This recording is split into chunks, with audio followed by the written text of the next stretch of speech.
بہترین زندگی جینے کے لیے اس حقیقت کو تسلیم کرنا پڑتا ہے کہ سب کو سب کچھ نہیں مل سکتا۔ بد اخلاق انسان کی مثال اس ٹوٹے ہوئے گھڑے کی طرح ہے جو قابل استعمال نہیں رہتا۔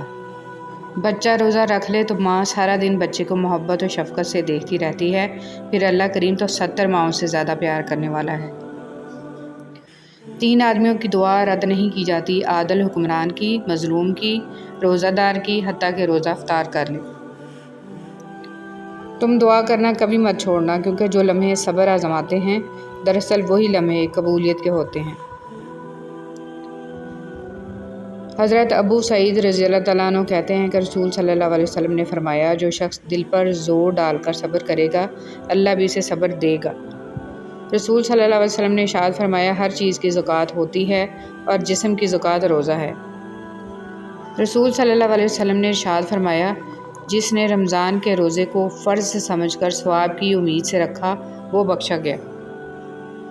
حج والے دن روزہ نبی پاک صلی اللہ علیہ وسلم نے عرفہ 9 ذی الحجہ کے روزے کا پوچھا گیا تو فرمایا کہ یہ روزہ پچھلے 1 سال اور آنے والے 1 سال کے گناہوں کا کفارہ ہے۔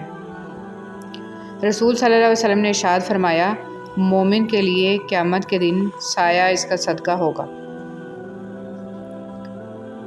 اگر آپ کا دل بات بات پر گھبرا جاتا ہے تو آپ ڈھونڈ ڈھونڈ کر نیکیاں کیا کیجیے۔ کسی کا دل رکھ لینا، کسی کو پانی پلا دینا، زبان پہ طنز آ جانے کے باوجود کسی کو ہرٹ نہ کرنے کے لیے اس کو لبوں سے نہ نکالنا۔ خاموش رہنا، ایسے انگنت کام آپ کے دل کو بہادر بنائیں گے۔ حضرت عائشہ رضی اللہ تعالیٰ عنہ کہتی ہیں، حضرت صلی اللہ علیہ وسلم سے کسی نے پوچھا کہ کون سا عمل اللہ تعالیٰ کو بہت زیادہ پسند ہے؟ آپ نے فرمایا، وہ عمل جو ہمیشہ کیا جائے، اگرچہ کم ہو، اور آپ نے فرمایا کہ انہی اعمال کی پابندی کرو جن کی تمہیں طاقت ہے۔ احساس مر جائے تو رشتوں میں کچھ باقی نہیں رہتا۔ فرمان رسول صلی اللہ علیہ وسلم، تو روزے کو لازم پکڑ کیونکہ اس کے برابر کوئی عمل نہیں۔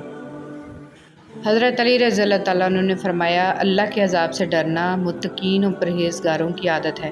اللہ کا خوف عرفہ کا پیراہن ہے اور اللہ کا خوف مومن کا شعار ہے۔ وہ لمحہ کتنا خوبصورت ہوگا کہ جب حضور صلی اللہ علیہ وسلم ہمارا نام پکاریں گے، ہم پوچھیں گے، حضور صلی اللہ علیہ وسلم آپ نام کیسے جانتے ہیں؟ تو آقا کریم مسکرا کر فرمائیں گے، تمہارا درود السلام تمہارا نام لے کر مجھ تک پہنچایا جاتا تھا۔ انسان کے کردار کی 2 ہی منزلیں ہیں، یا دل میں اتر جانا یا دل سے اتر جانا۔ حسد سے بچو، کیونکہ آسمانوں میں سب سے پہلے اسی گناہ سے اللہ تعالیٰ کی نافرمانی ہوئی۔ بسم اللہ الرحمن الرحیم۔ کوئی بھی گناہ لذت کے لیے مت کیا کرو، کیونکہ لذت ختم ہو جاتی ہے اور گناہ باقی رہ جاتا ہے۔ کوئی بھی نیکی تکلیف کی خاطر مت چھوڑو، کیونکہ تکلیف ختم ہو جاتی ہے اور نیکی باقی رہتی ہے۔ انتظار ایک اذیت ہے، پھر چاہے ہاتھ میں موبائل پکڑے کسی کے میسج کا ہو، چوکھٹ پر بیٹھے کسی کے لوٹ آنے کا ہو، بستر پر لیٹ کر نیند کا ہو، یا زندگی سے ہار کر موت کا ہو۔ جب اپنوں کے درمیان بیٹھے ہوئے آنکھیں پانی سے بھر جائیں، منہ چھپا کر آنسو صاف کرنے پڑیں اور چہرے پر زبردستی کی مسکراہٹ سجانی پڑے، تب زندگی سے زیادہ بے رحم کچھ نہیں لگتا۔ تم دوسروں کے راستے کی رکاوٹیں دور کرتے جاؤ، تمہاری اپنی منزل کا راستہ آسان ہوتا چلا جائے گا۔ محبت کو الفاظ میں نہیں لہجوں میں تلاش کریں، الفاظ تو منافقین کے بھی بہت میٹھے ہوتے ہیں۔ بے شک میرے اچھے وقت نے دنیا کو بتایا کہ میں کیسا ہوں، اور میرے برے وقت نے مجھے بتایا کہ دنیا کیسی ہے۔ شیخ ذاتی رحمۃ اللہ علیہ۔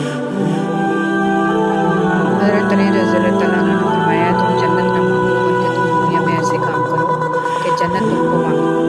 تو اللہ کی رضا کے لیے حق بات کریں گے تو وہ ضرور اثر دکھائے گی، وہ آپ کے سامنے سے ٹھکرا دیا جائے۔ 3 خوبیاں انسان کو باکمال بنا دیتی ہیں، ٹھنڈا دماغ، میٹھی زبان اور نرم دل۔ اللہ ہم سب کو ان خوبیوں سے نواز دے، آمین۔